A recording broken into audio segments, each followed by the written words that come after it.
bertepatan dengan peringatan malam nuzul Quran dan juga peringatan perang Badar Al-Kubra. Insyaallah kita akan mendengarkan tausiah dari guru kita Mukarramul Muhtaram yaitu Al-Habib Ahmad bin Hasan Al-Aidrus. Fa ilaihi falyatafaddal mashkura. Shallu ala Muhammad.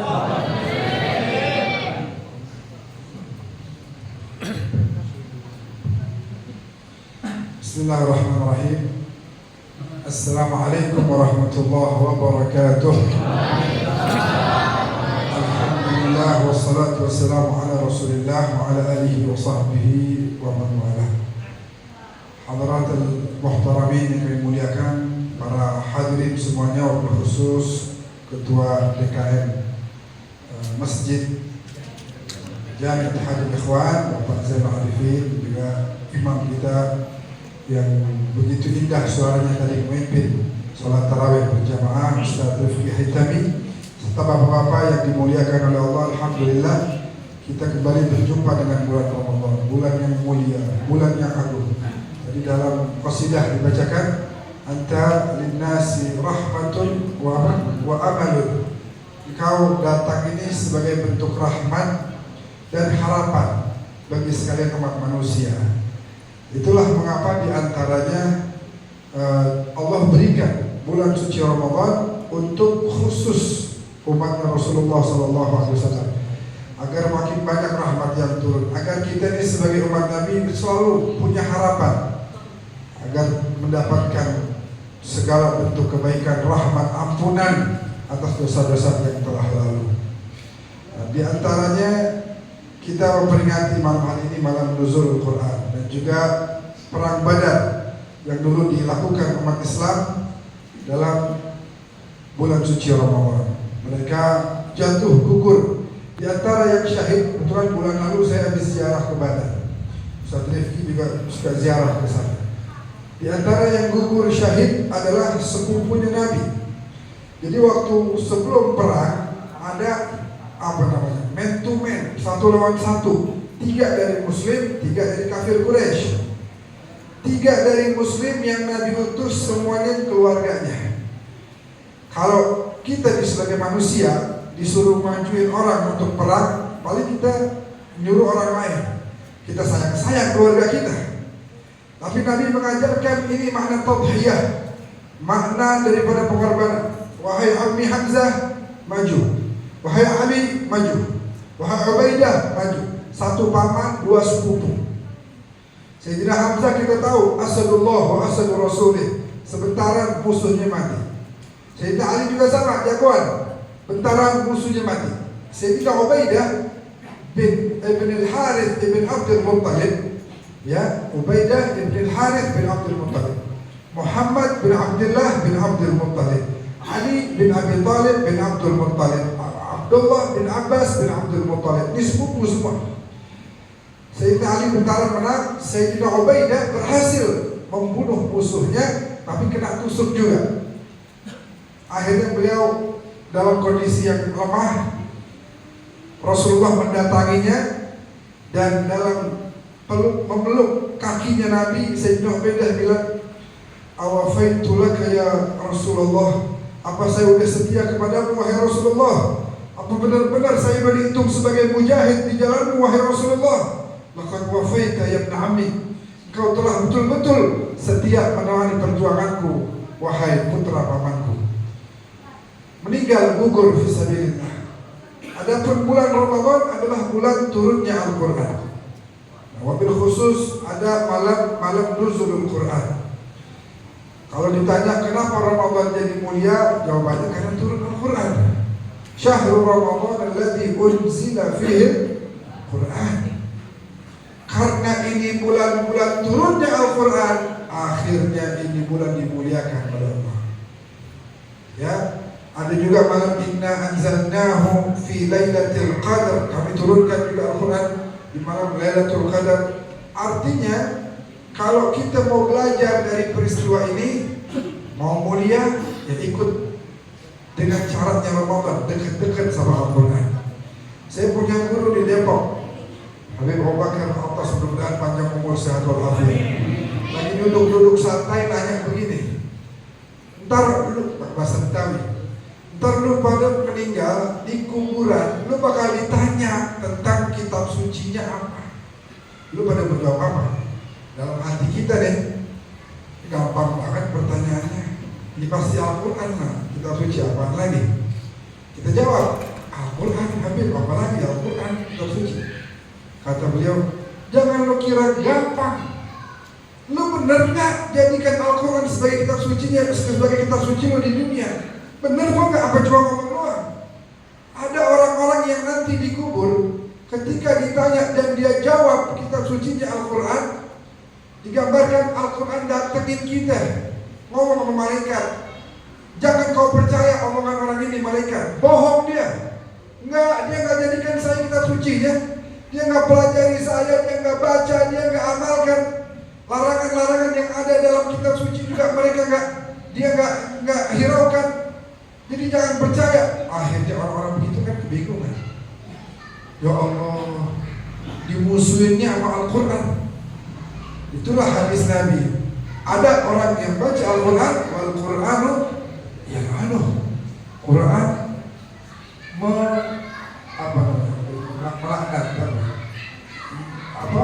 mengutuk orang tersebut dengan berbagai alasan. Nah, kita harus belajar. Yuk sama-sama.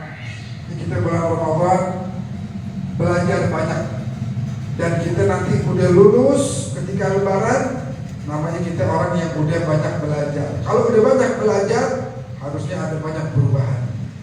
Kita kalau Lebaran bilang apa? Minal aidin wal faizin. Artinya apa? Minal aidin. Mudah-mudahan kita kembali kepada fitrah kita yang suci. Wal faizin. Mudah-mudahan kita menang telah meraih banyak di bulan suci Ramadan. Hadirin, kenapa kita disuruh puasa? Bulan Ramadan kita disuruh puasa.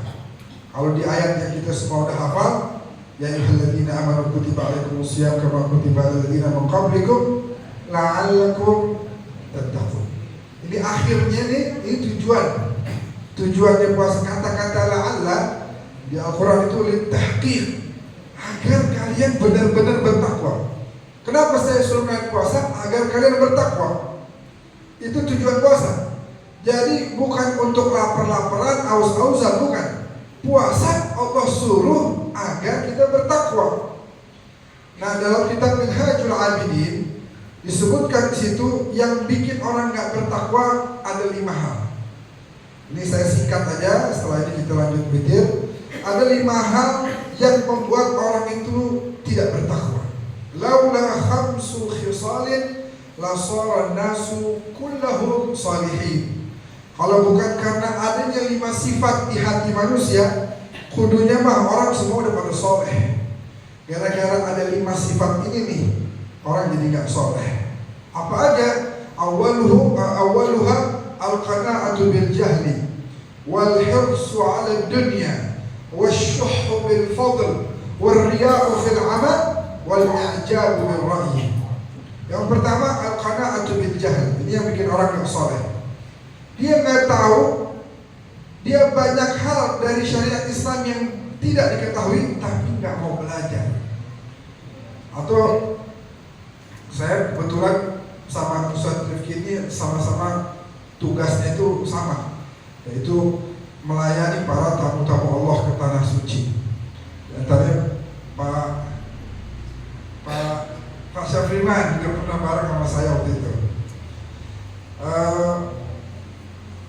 Waktu haji, ada jamaah saya salah satunya kebetulan lagi wudhu bareng di kamar mandi dekat masjid. Bareng saya udah selesai, saya nungguin sambil saya lihat, nggak sengaja gitu. Ternyata wudhunya salah.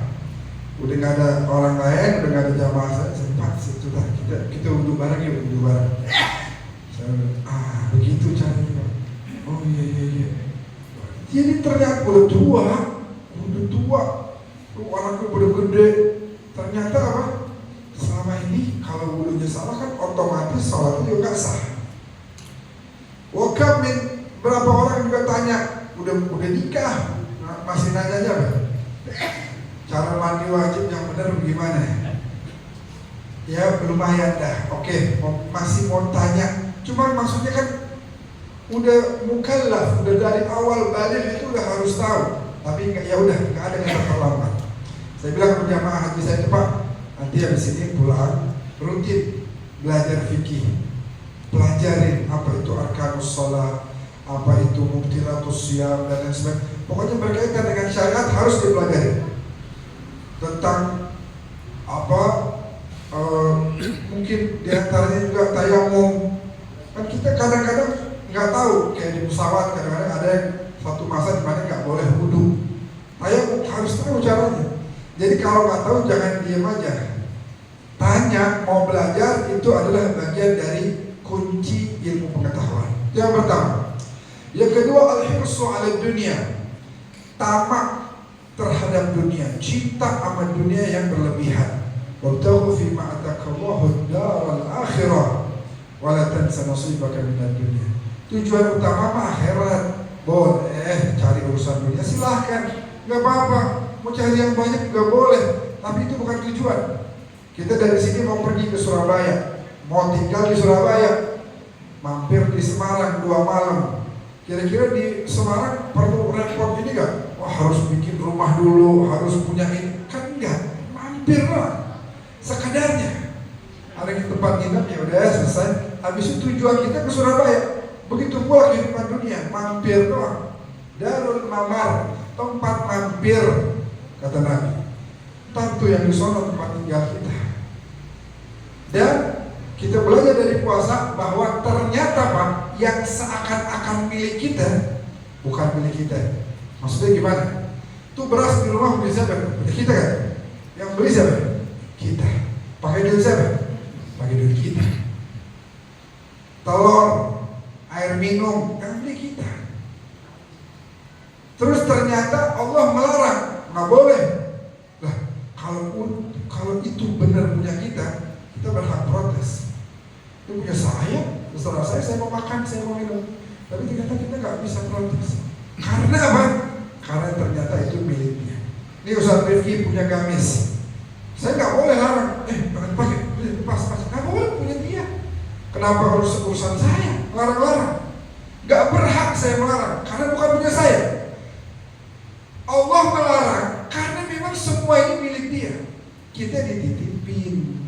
Ini dititipin nih ya, ini rumah, ini mobil, ini motor, ini duit, ini jabatan. Kalaulah yang baik, jaga amanah ini dengan baik.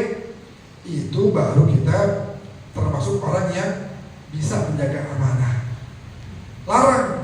Larangan datang, gak boleh makan. Iya, emang punya dia makan, bukan punya kita. Gak boleh minum, siap. Gak boleh ketemu bini. Padahal udah kita kasih mahar, udah kita ajak kumpul. Allah bilang gak boleh. Gak boleh. Itu hamba saya berhak terhadapnya. Jangan pernah merasa milik. Bulan Ramadan mengajarkan kita jangan tamak, jangan merasa punya. Semua titipan dari Allah Subhanahu wa taala. Yang ketiga, asyuh bil fadl, pelit. Orang pelit ini enggak saleh. Enggak ada ceritanya Nabi pelit.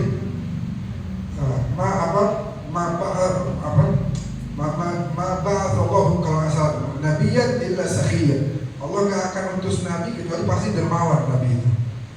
Orang wali pelit nggak ada. Apa pelit bahasa Betawinya? Medit, koret bahasa mana itu? Sunda ya. Koret, pelit, apa lagi?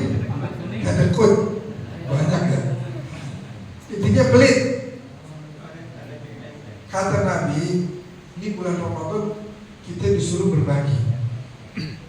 Berbagi itu beda sama sekedar ngasih doang.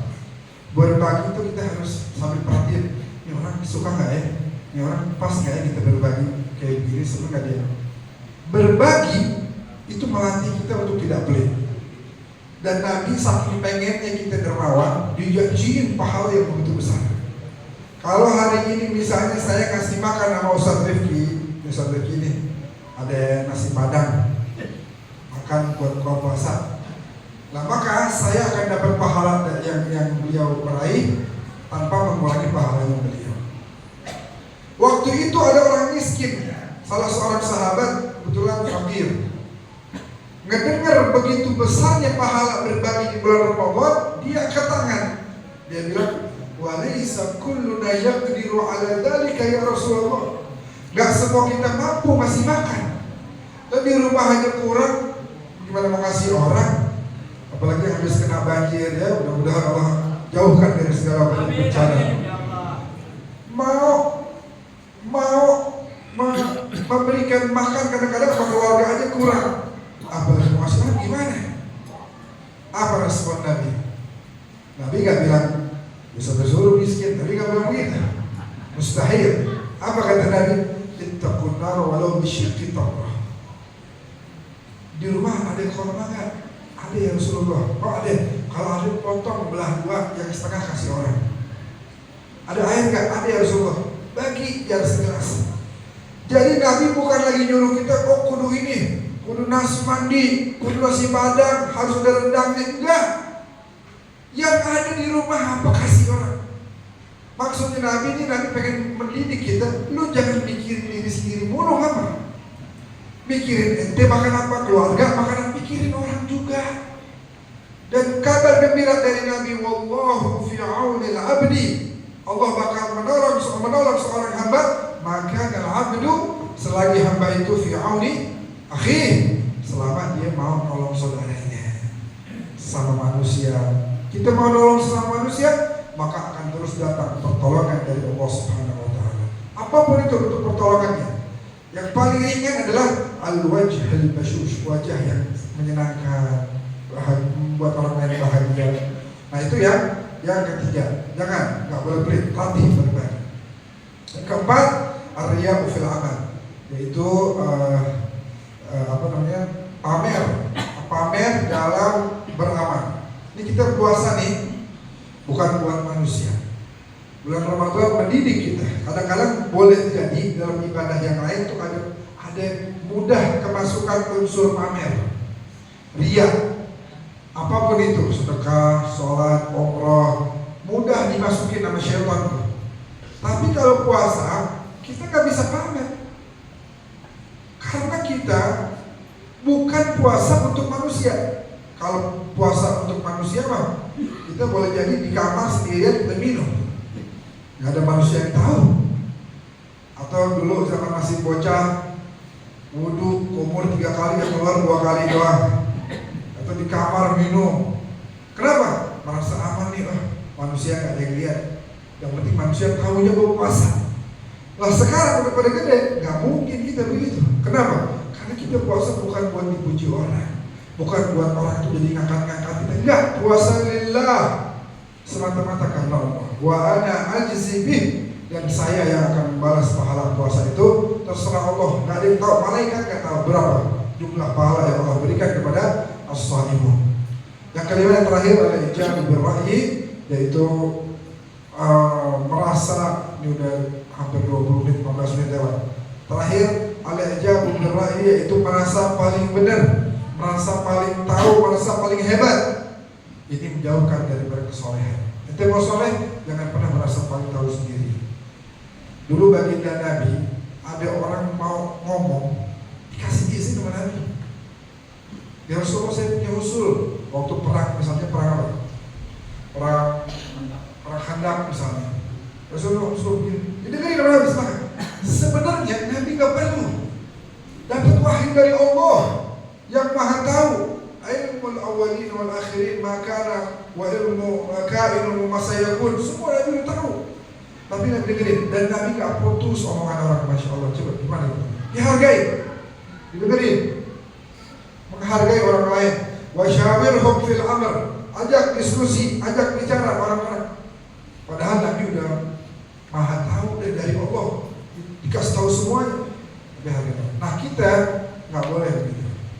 Jangan kalau ada orang ngomong udah tahu buatnya, apalagi sama orang tua. Banyak anak sekarang orang tua lagi ngomong dipotong. Udah jangan ngomong dah, sudah tahu. Pintar juga saya ibu. Astagfirullah. Dengerin aja, kamu dengerin. Lu dengerin temen lu curhat 2 jam bisa. Ibu lagi ngomong baru tiba gua berita aja nggak kuat. Dengerin, jangan merasa pintar. Dengerin, saya punya ada kenalan satu orang ibu ngomong begini. Saya mah udah gak mau ngomong lagi dah malah saya. Kenapa Bu? Sabar ngomong dipotong mulu. Ini ibu mau ngasih tau nih. Ibu jangan bawa waktu saya dah, sering sibuk kali ya. Tapi dia lagi main HP. Merasa paling hebat, merasa lebih pintar dari ibunya. Na'udzubillah min dzalik. Nah, 5 sifat ini: al-qana'atu bil jahli, al-hirsu 'ala ad-dunya, asy-syuhhu bil fadl, ar-riya'u fil 'amal, wal i'jabu bi ra'yi harus dijauhi. Biar kita jadi orang-orang yang saleh. Mudah-mudahan keluar dari bulan Ramadan salat kita makin khusyuk lagi. Kita punya puasa ya sunnah makin rajin lagi. Mudah-mudahan salat sunnah juga sekarang bisa 23 rakaat, nanti qobliyah ba'diyah juga mudah-mudahan istiqamah, dan juga makin menjadi orang yang berakhlak baik khususnya kepada kedua orang tua kita. Amin ya rabbal alamin. Wassalamualaikum warahmatullahi wabarakatuh.